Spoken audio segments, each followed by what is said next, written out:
Hi, friends. This is Wendy Harrop, and welcome to the Say Yes to Yourself podcast.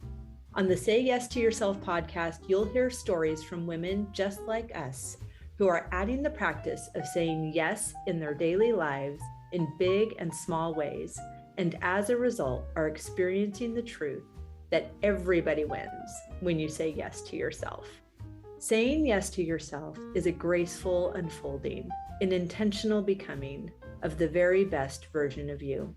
It is my hope that in these conversations, we are able to find our truth and be inspired and empowered to live our very best lives. I'm so excited to go on this journey with you, and I look forward to finding a bit of our own story in each other's.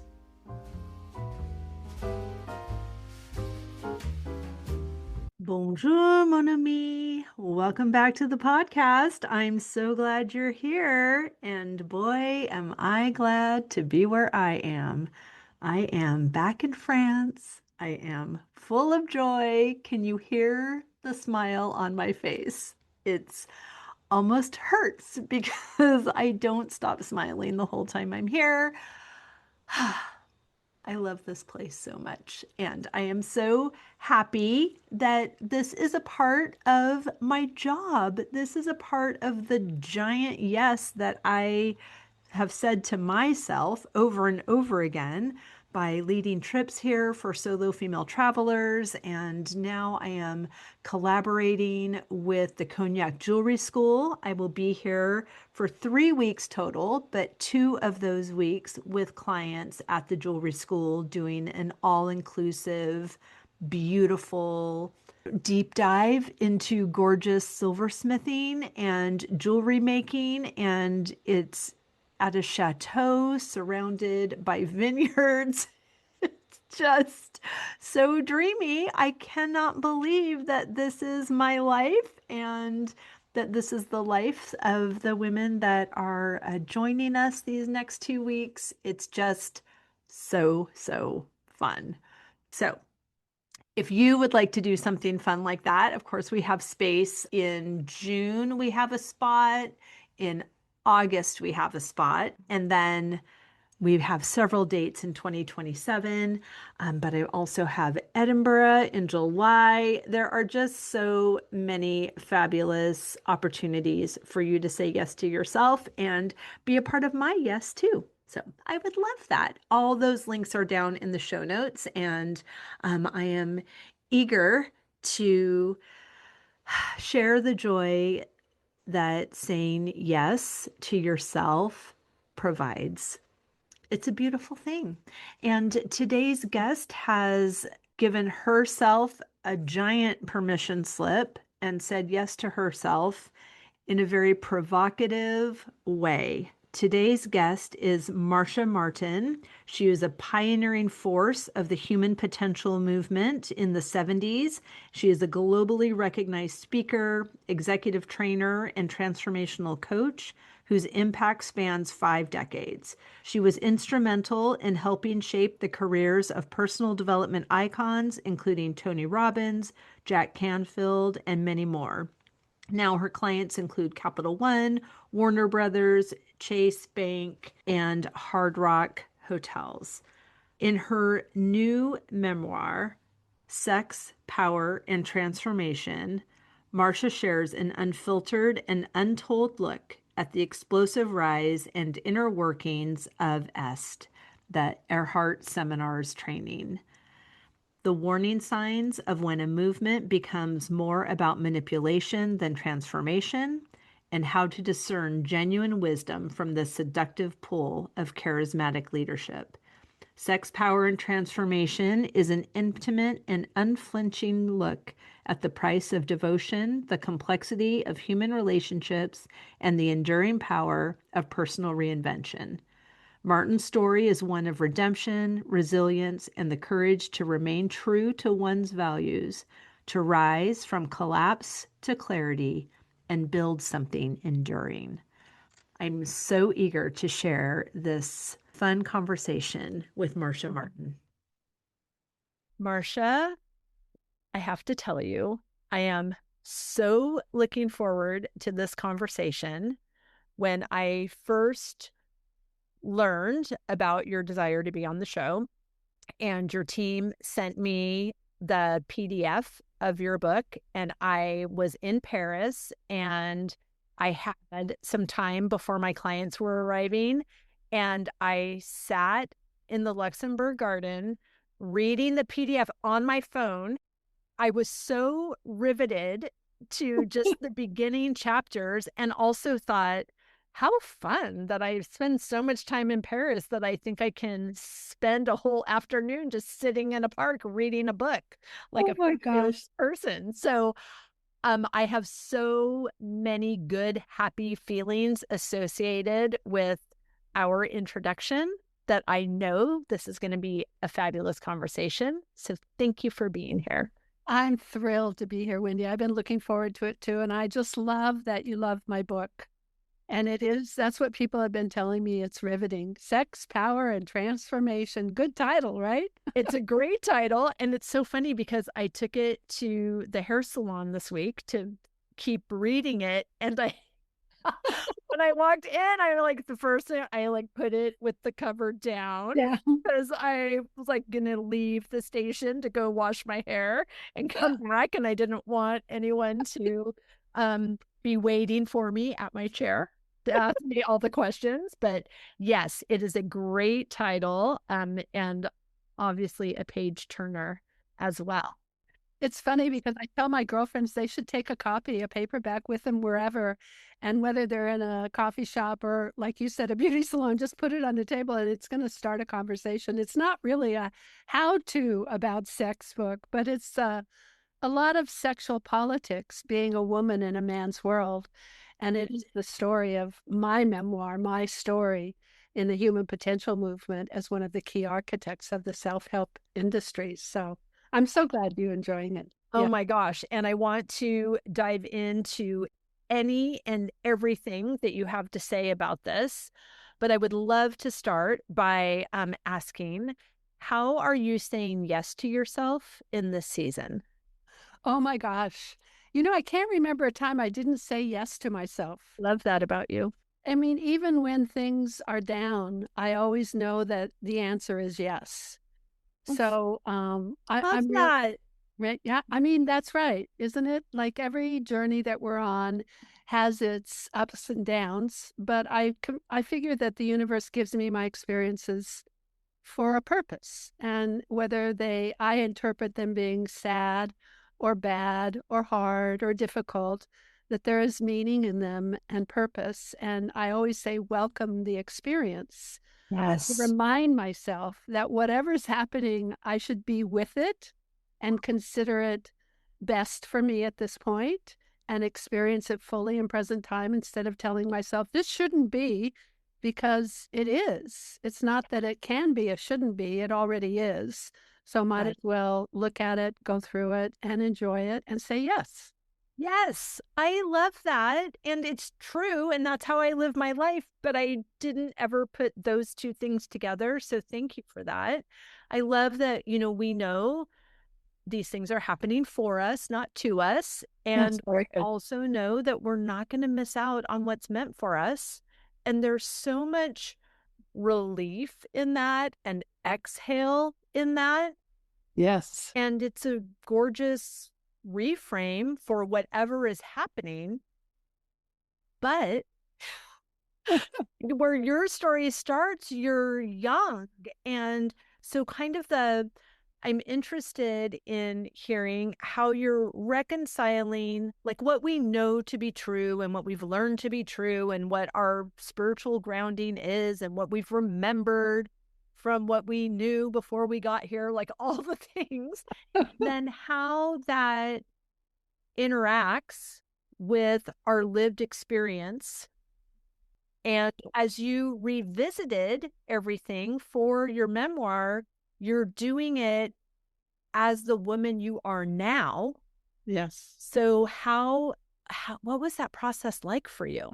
It was very cathartic and very interesting and moving. And I went through this writing of this book from the moment I started. It was a year-long process to the point I had it published just a month and a half ago, and it's been a bestseller on Amazon. It stayed as #1 for 2.5 weeks. And then we Wow. changed the subtitle and they had to start over and it was #1 again. So it's just, Amazing.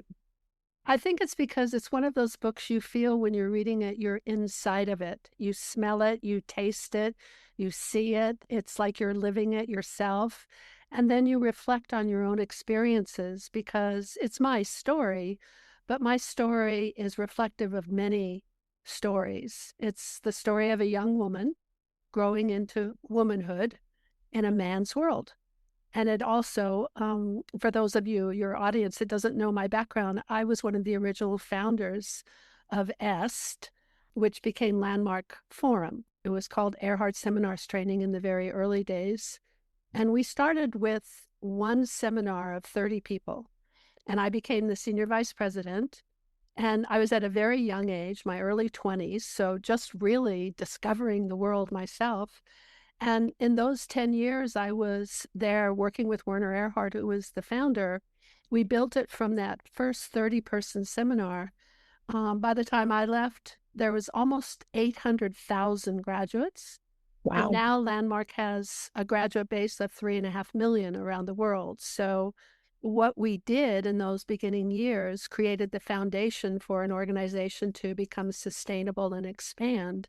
And being a part of that was very interesting because it was not only being a part of starting EST and creating a cultural phenomenon, because it became a cultural phenomenon in the early 70s.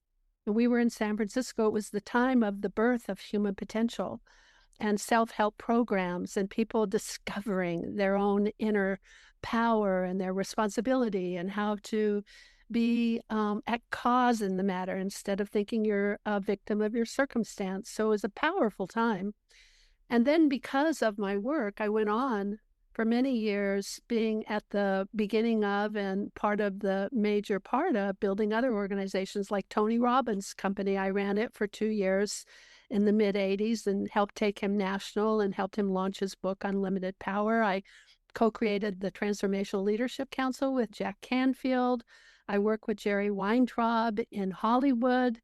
There are so many things I was able to participate in. So it's a story of sexual politics and manipulation, but transformation and miracles. It's miracles and madness all at the same time. And I think people really enjoy it. But it was one of those things where I look back now and I'm amazed at my younger self that her human spirit was so big and willing to be persistent and really saw that things were possible. I learned that particular mindset not only from Werner Erhard in the beginning days of my training, but before I met him, I was trained by my aunt, who was a clairvoyant spiritual teacher. And she taught me how to meditate profoundly, deeply. She taught me how to manifest. She taught me how energy works. She taught me about metaphysics. So I kind of lived my life backwards. I found Right. the secrets of how you handle life before life actually happened to me. Right. Which I think Yeah. is so fascinating. So Yeah. how does that feel? Because for me, and I think a lot of people, like you said, we do it the other way where we come to this awareness and then we're able to soothe ourselves through the experiences, mainly because we were doing the best we could with the tools we had. And, Yeah. like we didn't know, but you had a knowing. And Yes. so did that, and perhaps you say this in the book and I just haven't gotten there yet, but did it, like, I feel like that would be really confusing. I don't know that it was confusing. It's interesting because when you think about it, when I say I lived my life backwards, first of all, my childhood wasn't that great in terms of some of the things I experienced. So it wasn't like I had known no fear or I had known no pain. I had, but when you're a little girl, you just keep growing and you go on. Right. But I hadn't had the experiences in my life that happened later. Right. I was divorced and that was hard. And I lost a stepchild to suicide. And that was just heartbreaking. And I made lots of money and was very successful and was very famous. And then one time I lost a lot of money and I built a company and it didn't make it and had to be responsible for that. So all of those kinds of things happened to me, but they happened to me after I had learned about myself and after I had learned to connect myself to the higher power that we all have the access to, and some of us don't know how to access it. And so what would happen is, even though it would feel the same way, it hurt. I was devastated at times. How I handled it and moved through it was with a knowing that it was purposeful. Yes. There was some purpose in it. I wasn't resisting it. I wasn't feeling a victim of it. I was always looking to see, well, what was it that I needed to learn that I would create this kind of experience for myself in order to learn that lesson? And that particular perspective really gave me just a bigger sense of what's possible.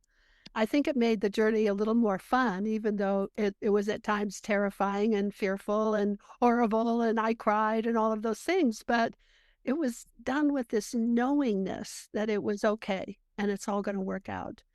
And also with a flow that I could move into it, that I could not resist it. And I know that when we resist things, we just make them bigger. We just make them more solid. And so I was able to move through things quicker, faster, easier, like flowing in a river that's going in that direction. You're going in the direction of the river instead of trying to swim upstream. So it is interesting for sure. Yeah. Do you think that because you started kind of discovering or putting language and experience to these things with your aunt, Gladys, Yep. that made it easier to hold on to and remember when you started having these situations like you had with Warner, and how,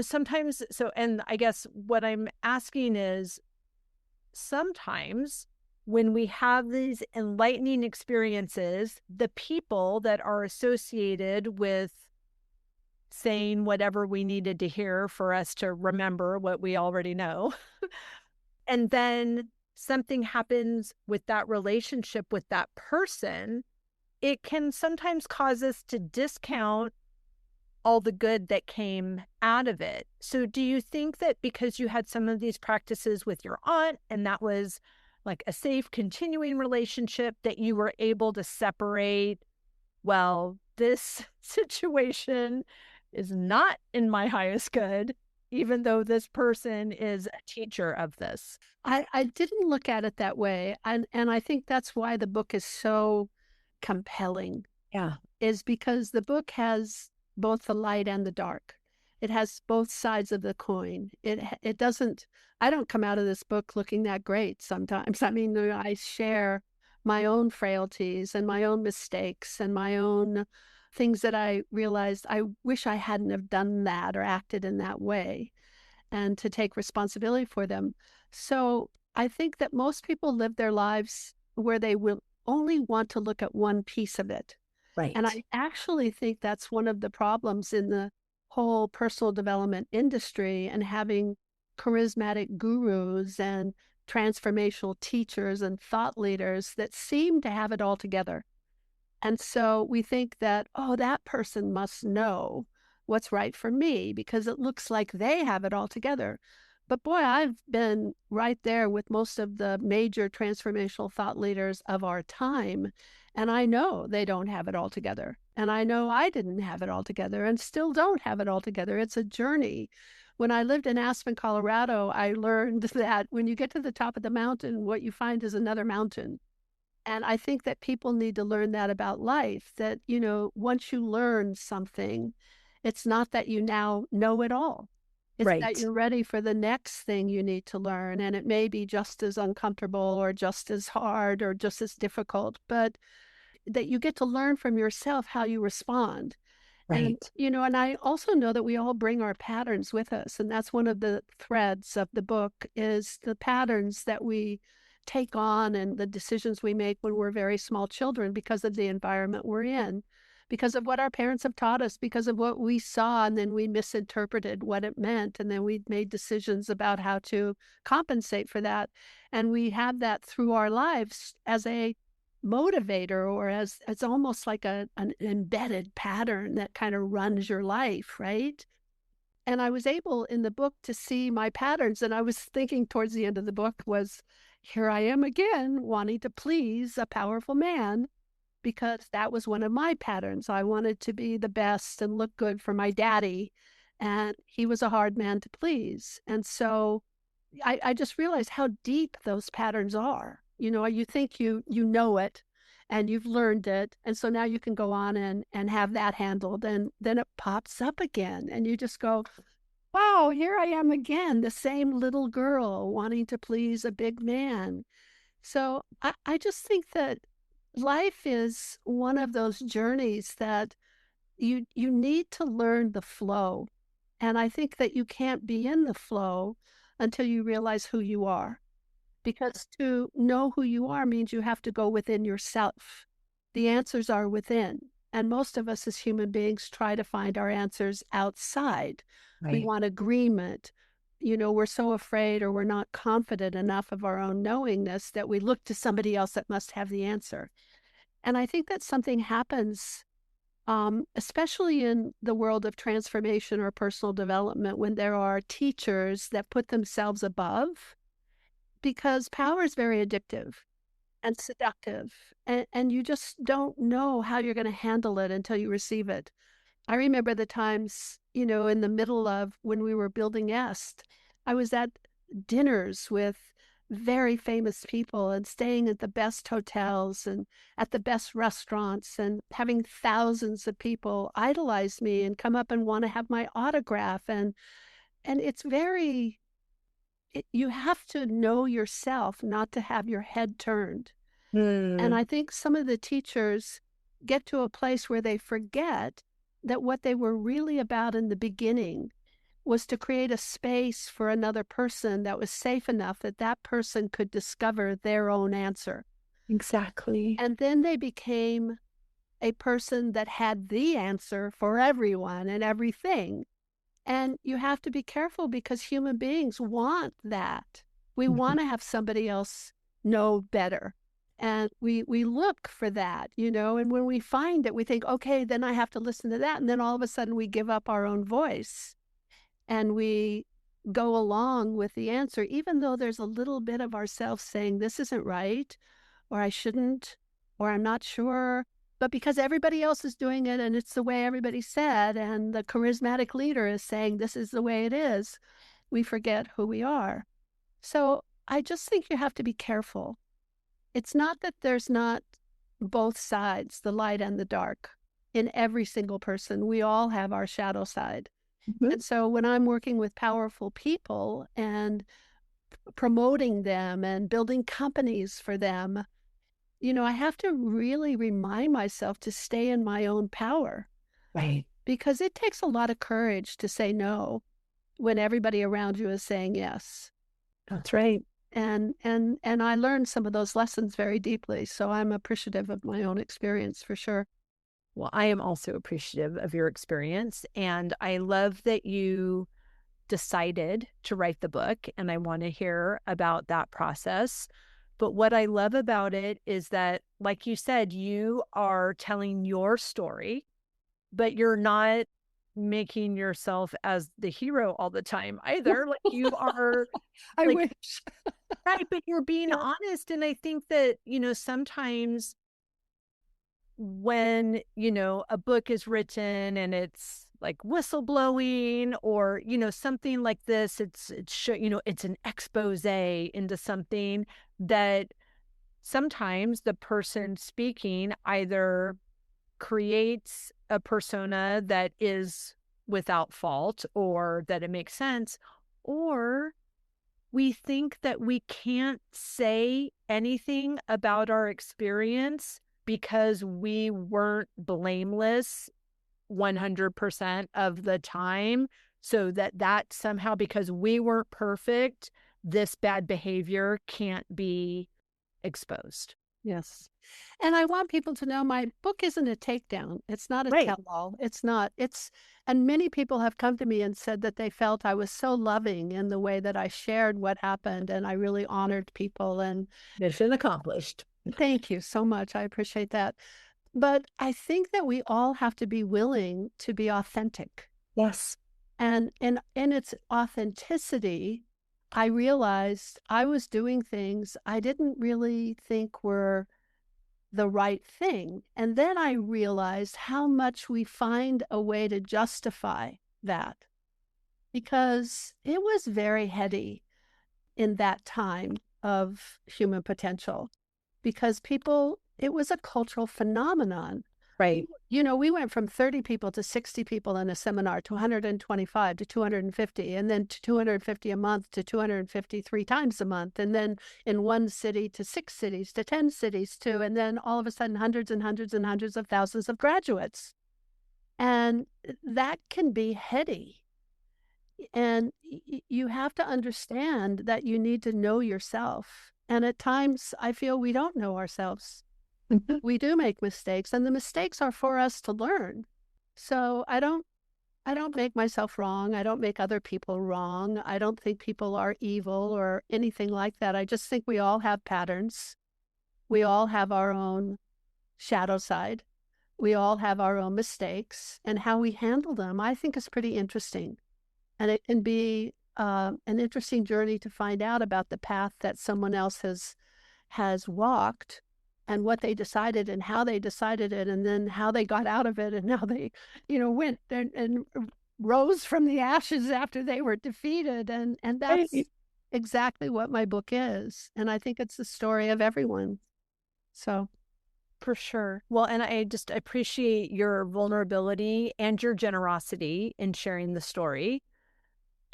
And you make mention, of course, on more than one occasion, how it is a story of sexual politics and a woman coming to power in a man's world. So say more about that and what you want people to know. I think conversations like this need to happen because the actions are happening.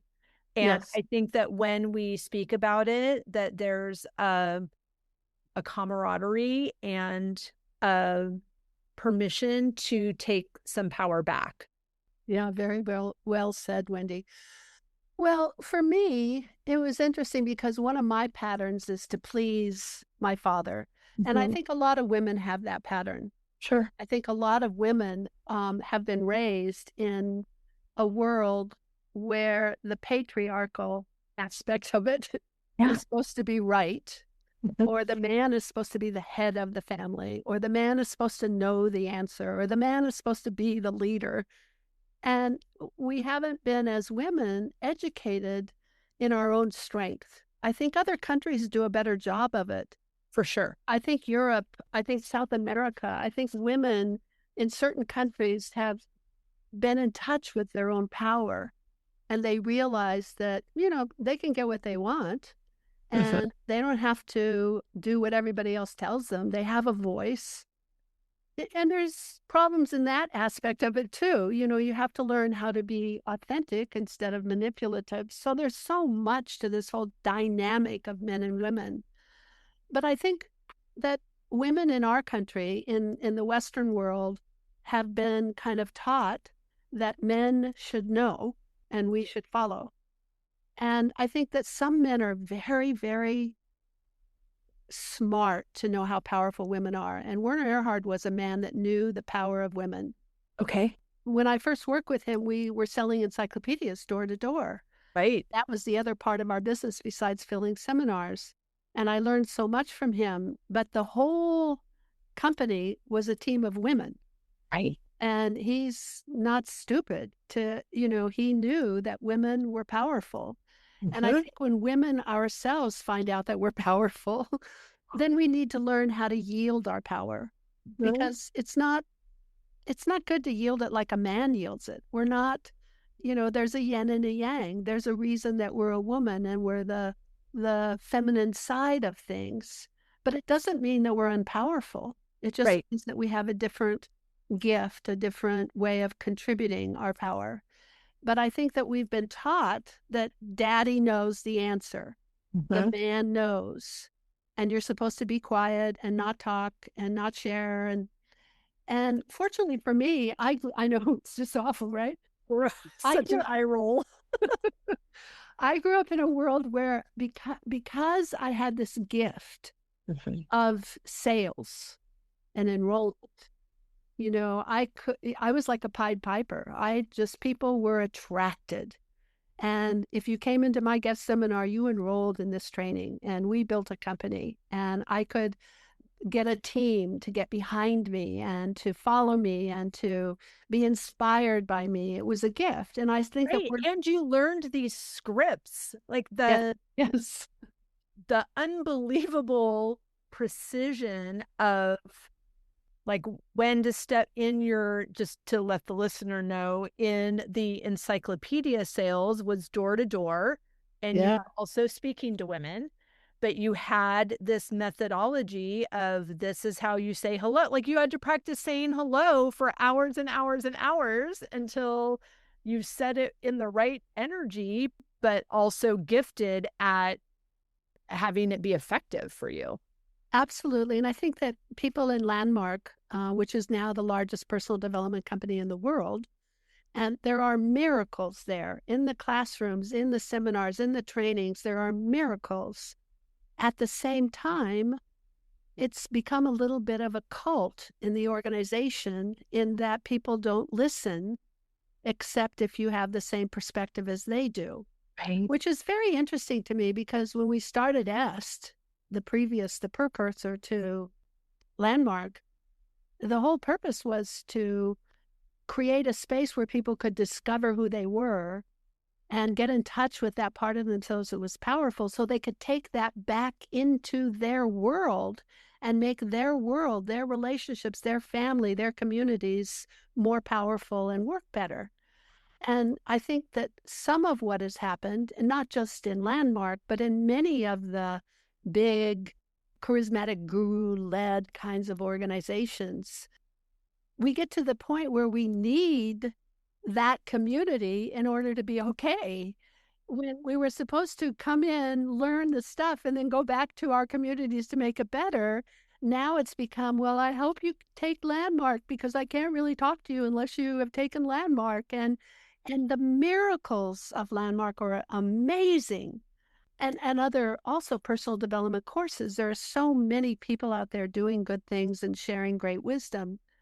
But if it becomes a crutch that you have to have your whole world come in and participate in order to even be able to think you can speak to them, there's something out about that. Right, it's Amway. Yeah.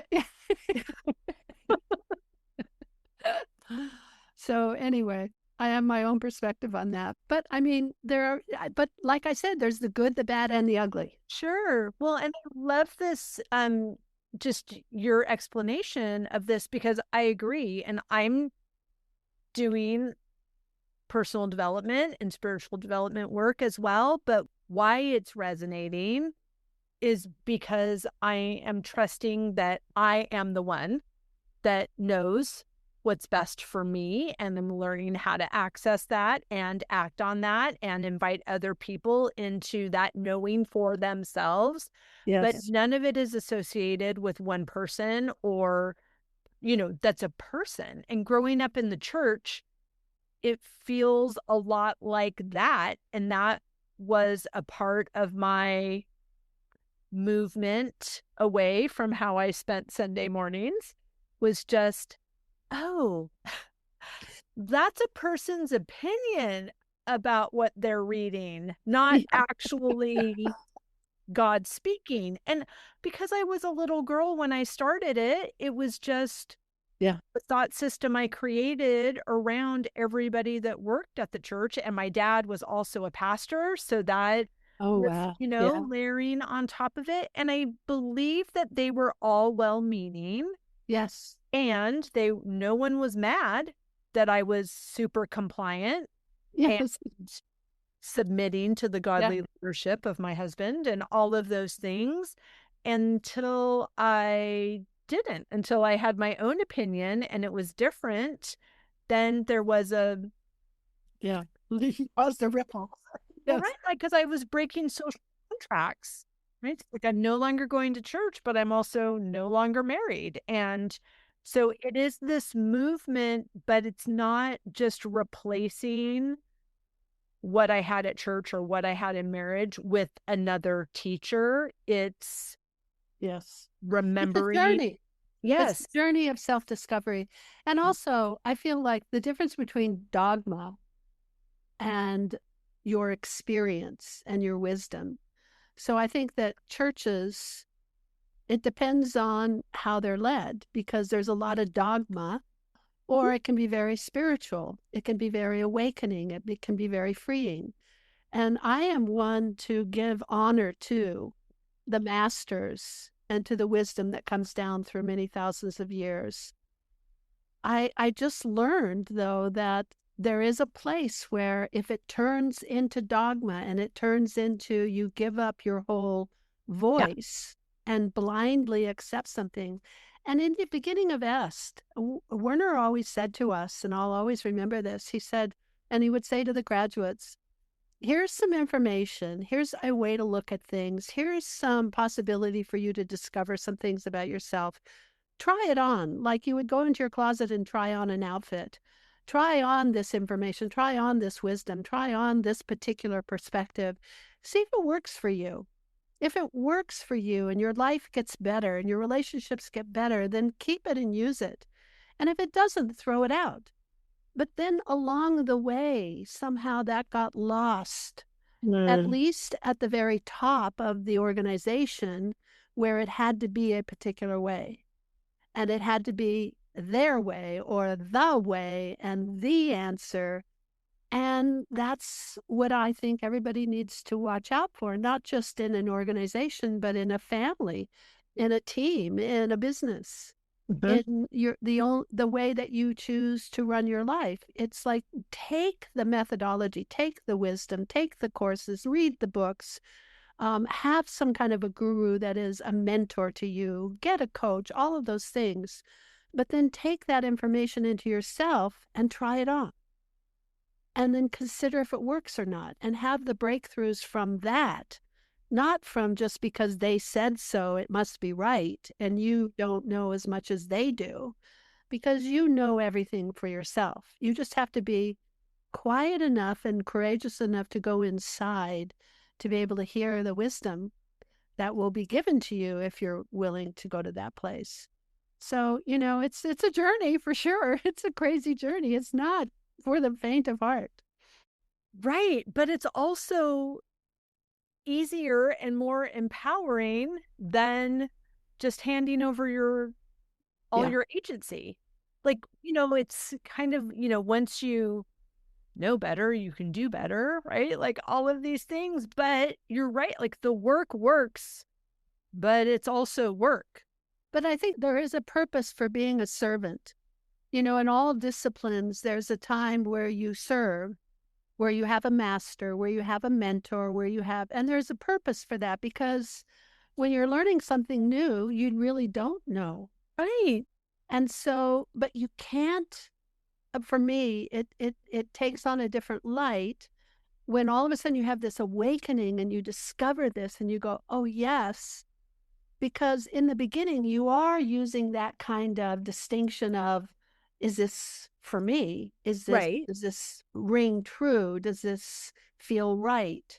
Because it's new and you're learning. Sure. But if you get to the place where you've had so many breakthroughs and so many amazing things that have happened as a result of that wisdom that you've taken on and kind of utilized and you got from someone or something, that then you don't look anymore. You just consider they must know.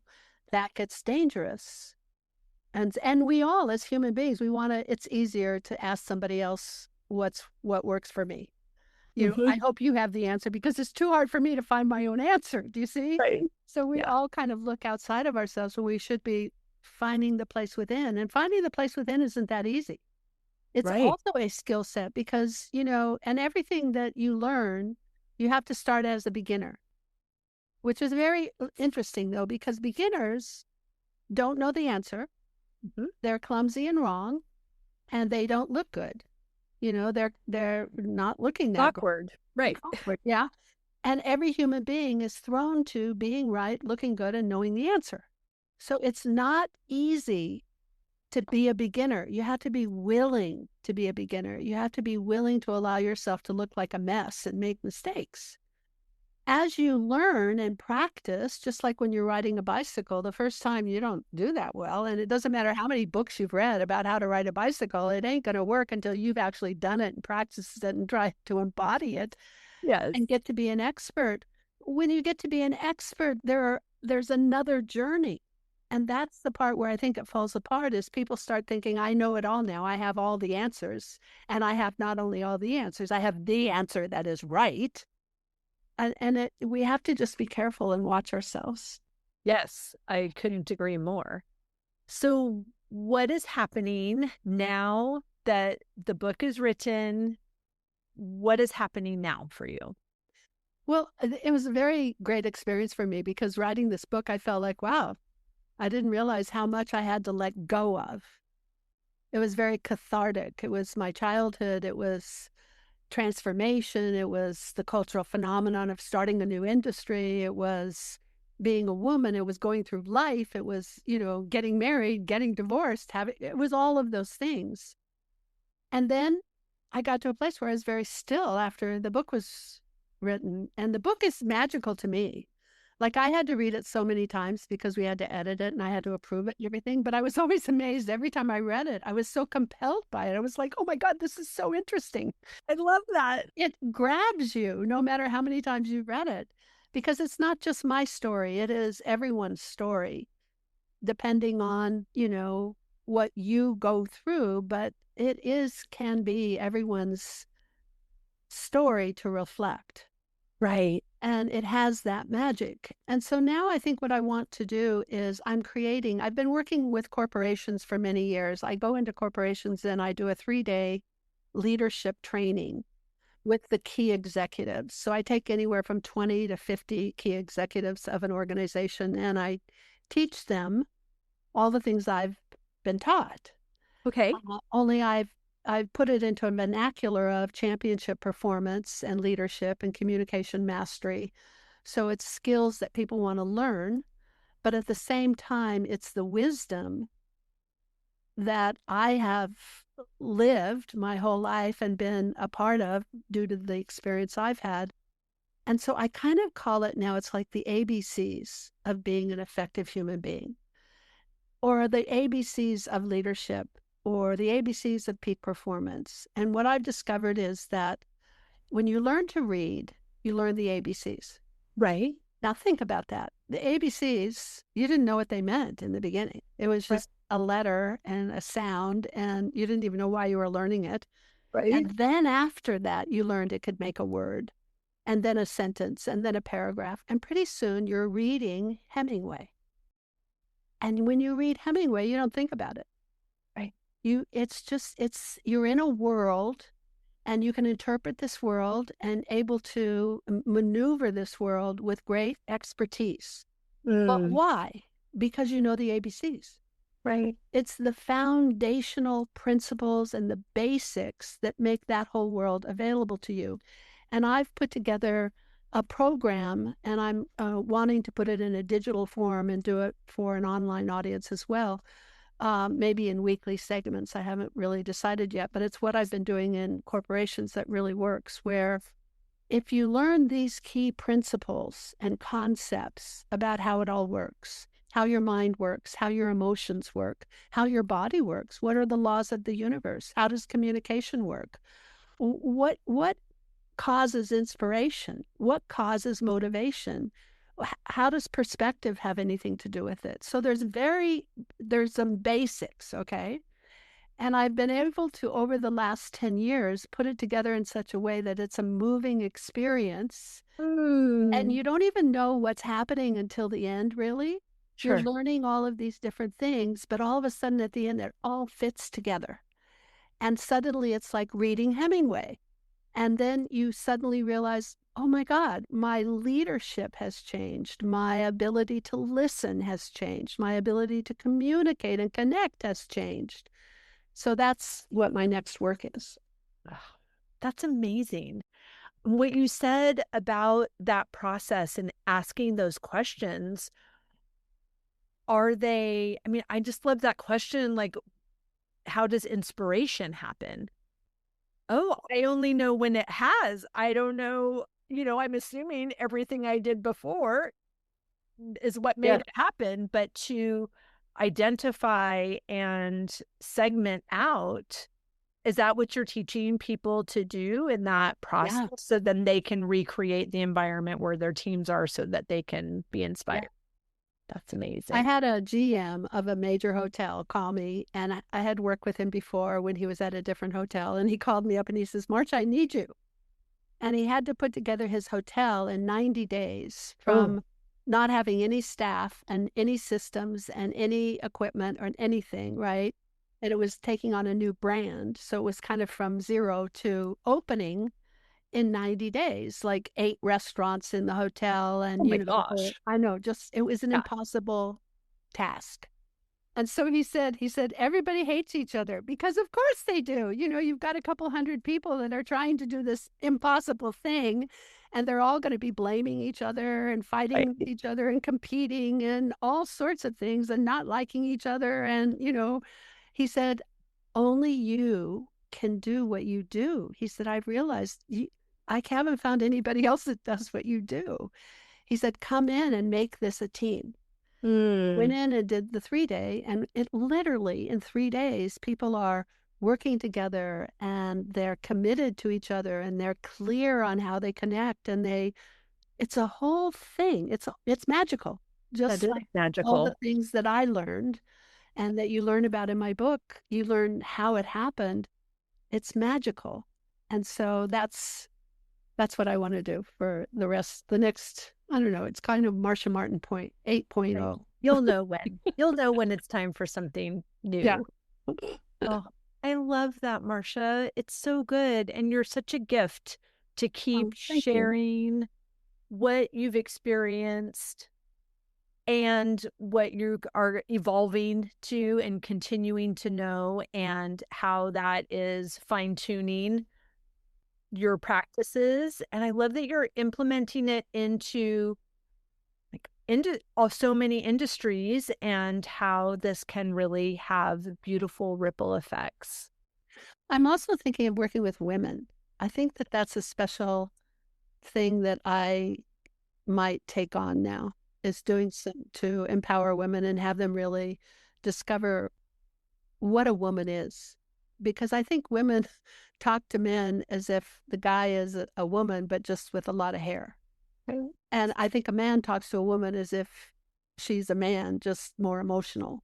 Mhm. We speak to the opposite sex as if it's the same species. And Right. I really think men and women are totally different species, and they need to know how to communicate with each other, and they need to know what their own power is and what their own gift is.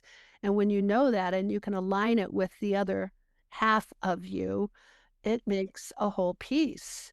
But women are trying to be men. I'm going to act like a man and then everybody will know I'm powerful. And like, well, I don't know. It's not works as well as if you just use your womanhood power. Right. Yeah. Well, if you did decide to do that and you were doing it now, what would you want me to know? Oh, what I would want you to know is that the woman is the attractor. Mm. So women call, men respond. Women are the appetite. In other words, you choose what you want. That's your job. And men are the producers. They're really good producers and they want to produce for you. They want to give you what you want, except it all breaks down because a woman doesn't know what she wants, because mostly she doesn't think she deserves it. Mhm. And so she starts asking a man what he wants to try to please him. And then a man, that's not his job. You see, he doesn't want you to tell him what he wants, really. I mean, but then he thinks he has to. And so he starts making up things that he wants. It's like totally screwed up then. And I think that women have thought of their attraction as being something about their body and their looks.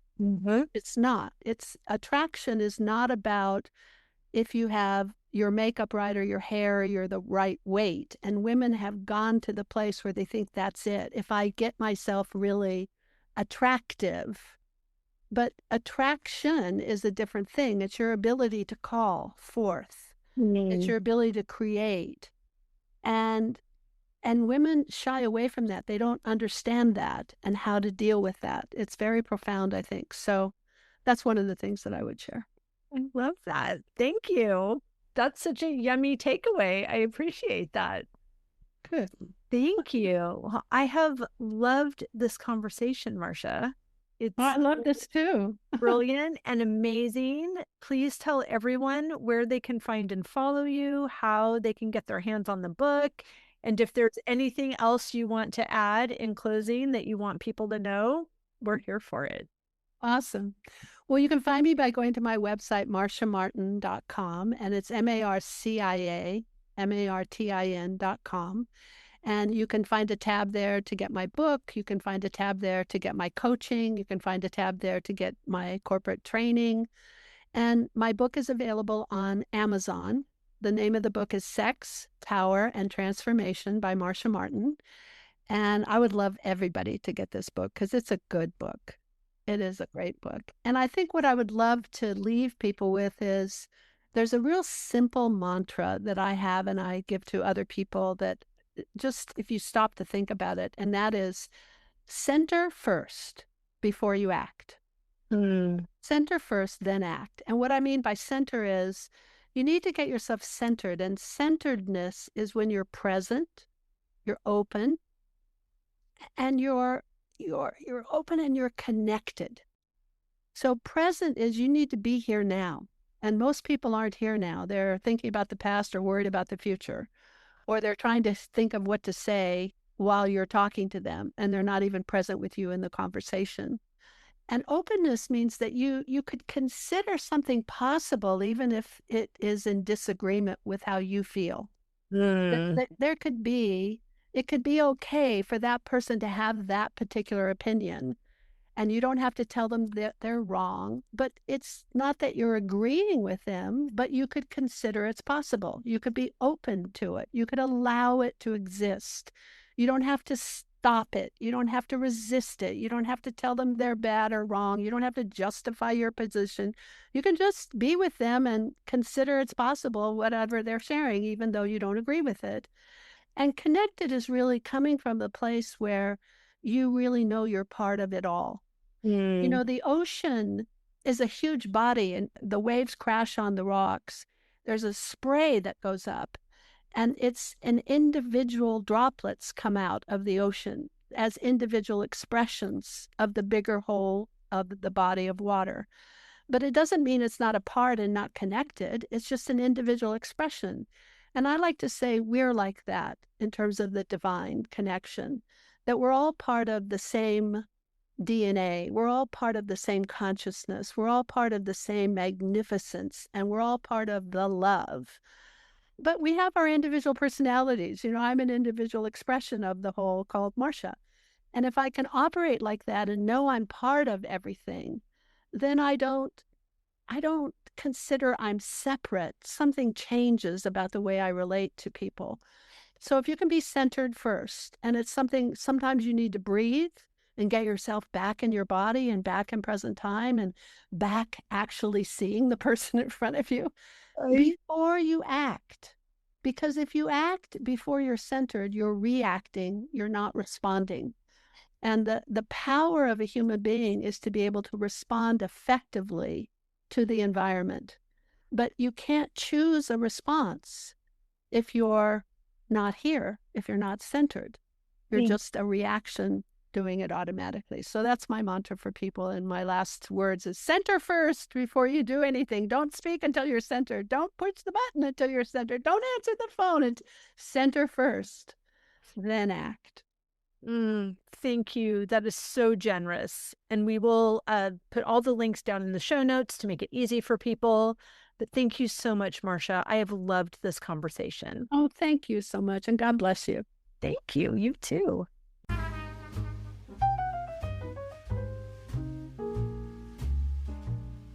I hope you enjoyed that conversation as much as I did. As always, any links or notes mentioned can be found at phineaswrighthouse.com in the podcast section of our site or in the show notes below. And if you haven't connected with me personally, come find me on Instagram at Phineas Wright House and let me know you listened to this episode. I'd love to get to know you. Thank you for sharing this time with me. I know your days are full, and I'm really grateful that you chose to spend some of your precious time right here. Be sure to subscribe to the podcast so you don't miss any of these delightful conversations. I'll see you next week.